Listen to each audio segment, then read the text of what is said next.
Hai adik-adik, kembali lagi dengan Kak Rina di online class 101. Kali ini kita akan belajar untuk kelas 4 ya, tema 2, di subtema 2, sumber energi. Nah, di pembelajaran 1, pembelajaran yang akan kita bahas adalah bahasa Indonesia, IPA, dan IPS ya, mulai halaman 50 sampai dengan halaman 68. Untuk melihat video lainnya, adik-adik bisa klik di kolom deskripsi ya. Scroll ke bawah, lalu cari kelas berapa dan tema berapa. Nanti ada biru-biru kayak gini, diklik aja ya adik-adik. Itu nanti untuk membuka playlistnya. Atau di kanan atas ini juga bisa. Nanti adik-adik klik, nanti akan muncul playlist dan juga video rekomendasi lainnya. Kita mulai ya adik-adik. Nah, ini ada Meli ya, sepertinya nih adik-adik.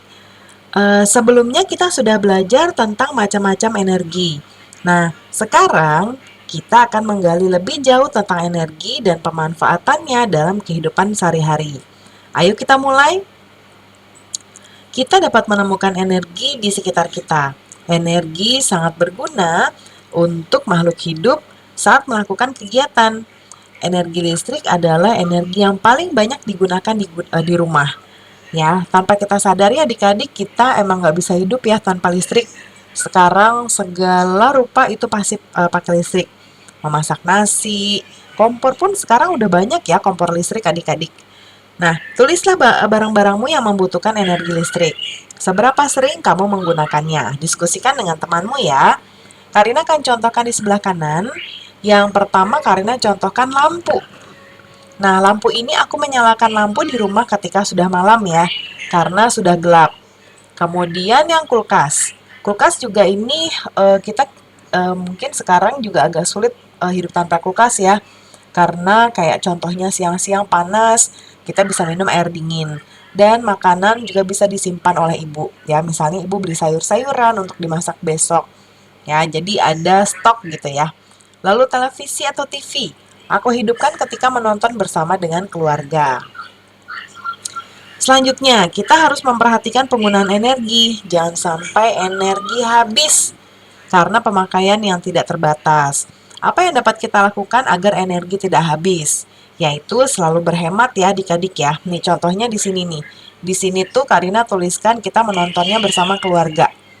Ya, jadi jangan punya TV ayah punya TV sendiri, ibu punya TV sendiri, adik punya TV sendiri, kakak punya TV sendiri. Ya, jadi biar nontonnya sendiri-sendiri. Nah, itu tidak efektif, ya, tidak berhemat. Ya, lebih baik nonton bersama, lebih bikin kita lebih harmonis, ya kan, dan juga hemat energi. Kemudian selain itu, eh, daripada pergi ke sekolah naik kendaraan, kita bisa naik sepeda atau berjalan kaki. Ya, kipas angin merupakan salah satu benda di rumah yang membutuhkan energi listrik. Kali ini, kamu akan belajar membuat kipas yang tidak membutuhkan listrik. Bacalah petunjuk berikut ini dengan seksama dan praktekkan. Kita lihat ya caranya nih adik-adik. Cara membuat kipas kertas. Yang pertama, siapkan kertas berbentuk persegi kayak gini, kayak origami ya. Lalu ambil lem kertas, lipat kertas pada satu bagian, ujung sekitar 2 cm, jadi mulai dari ujung sini ya, segini nih dilipat, lalu lipat lagi ke arah berlawanan di sini, terus sampai jadinya kayak gini, ya. Nih, lipat arah berbeda, lalu lipat lagi menjadi 2 bagian seperti ini nih, ya. Lalu ini direkatkan yang ini dan ini, lalu udah bisa dipakai deh kayak gini, ya. Nah, bandingkan kipas kamu dengan kipas temanmu. Ada yang beda nggak?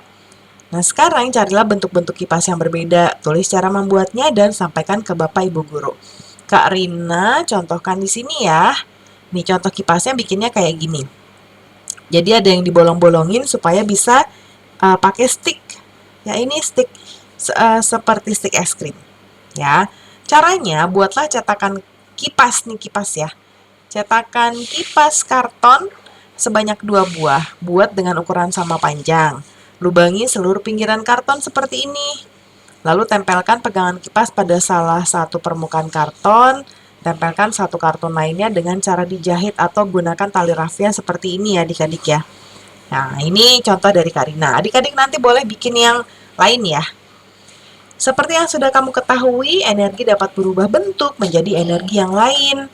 Nah, sekarang tuliskan energi yang digunakan dan perubahan energi yang terjadi. Nah, nanti ada gambar di sini ya, adik-adik ya, ada kegiatan. Contohnya yang nomor 1, menjemur ikan. Ya, menjemur ikan. Nah, nanti kita akan mengisi energi yang digunakan apa dan perubahannya apa. Karina tuliskan sebelah kanan ya, karena banyak tulisannya. Yang pertama, nanti adik-adik tulis di sini. Menjemur ikan, berarti energi yang digunakan itu cahaya matahari, kemudian perubahan energinya di sini adik-adik tuliskan energi cahaya gitu ya. Oke? Nah, yuk kita jawab.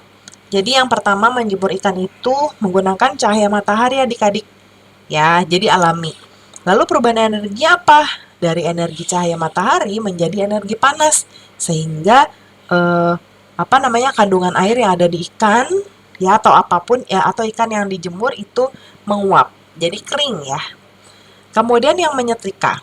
Energi yang digunakan listrik, ya energi listrik. Perubahannya adalah energi listrik menjadi energi panas ya. Jadi seperti adik-adik ketahui kipas itu bawahnya ada seperti lempengan ya. Nah, itu yang nanti akan mengeluarkan energi panasnya. Bermain layang-layang. Kalau bermain ala layang-layang, energi yang digunakan adalah energi angin, ya kan? Nah, perubahan energinya, jadi dari energi angin, si layang-layangnya akan bergerak. Jadi dari energi angin menjadi energi gerak. Lalu yang berikutnya membakar ikan nih, nomor 4. Energi yang digunakan adalah energi kimia. Perubahannya, energi kimia menjadi energi panas, seperti contoh ini. Nah, yang ini titik-titik boleh bebas ya adik-adik mau isi apa. Karina contohkan 3 yaitu kereta uap, kincir angin, dan bermain gitar. Nah, kita yang kereta uap ya, energi yang digunakan itu adalah energi kimia, perubahannya menjadi energi gerak. Lalu yang kincir angin. Nah, energi yang digunakan adalah energi gerak, kemudian perubahannya dari energi gerak menjadi energi listrik. Bermain gitar, ini dari energi gerak. Dari energi gerak lalu berubah menjadi energi bunyi ya. Dia mengeluarkan bunyi petikan ya. Seperti itu. Kamu telah mengetahui hal berkaitan dengan energi. Nah, sumber energi serta perubahannya juga. Sekarang lakukan percobaan tentang perubahan energi. Bacalah petunjuk berikut dengan seksama ya. Nanti ada langkah-langkahnya. Yang pertama, percobaan perubahan energi. Langkah kegiatannya yang pertama, ambil selembar kertas, terus gambar seperti contoh di samping ini nih.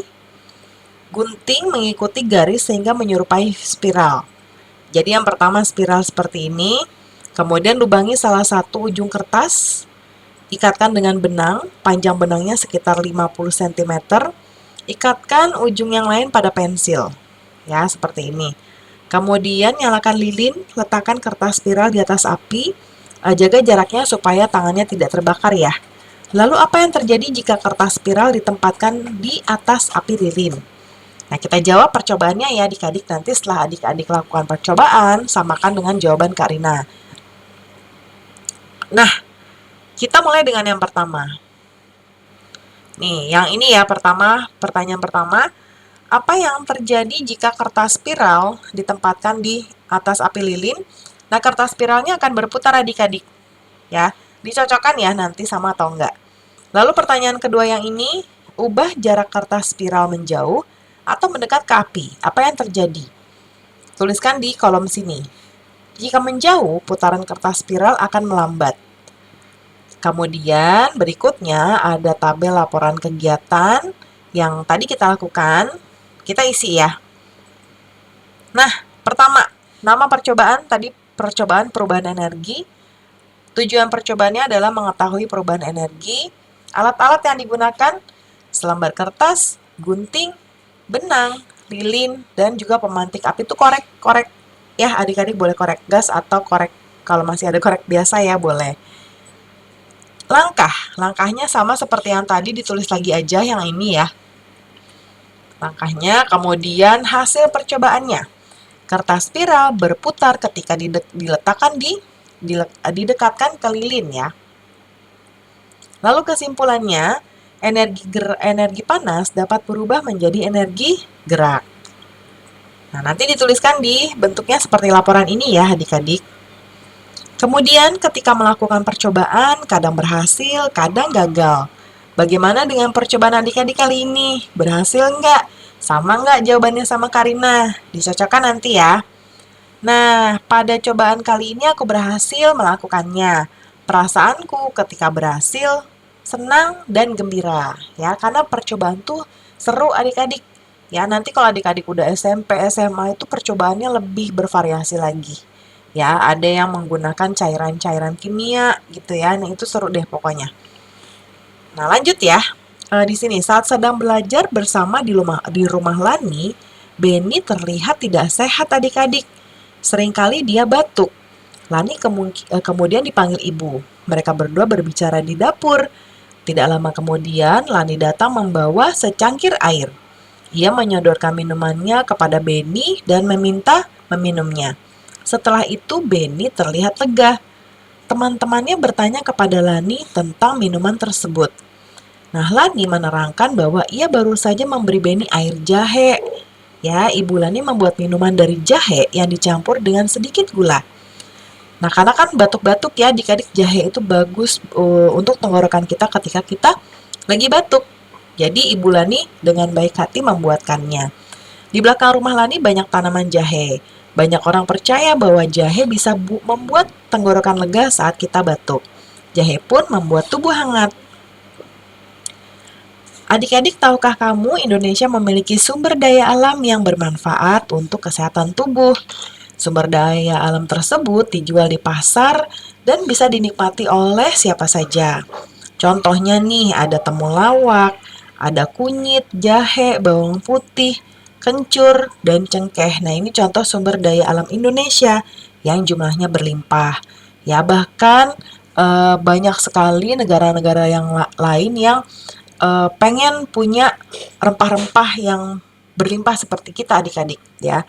Karena kunyit, jahe, kita tuh banyak banget adik-adik rempah-rempahnya ya yang tidak terdapat di semua negara. Banyak masyarakat memanfaatkan tanaman tersebut dalam kehidupannya sehari-hari. Nah, berikutnya ada kunyit.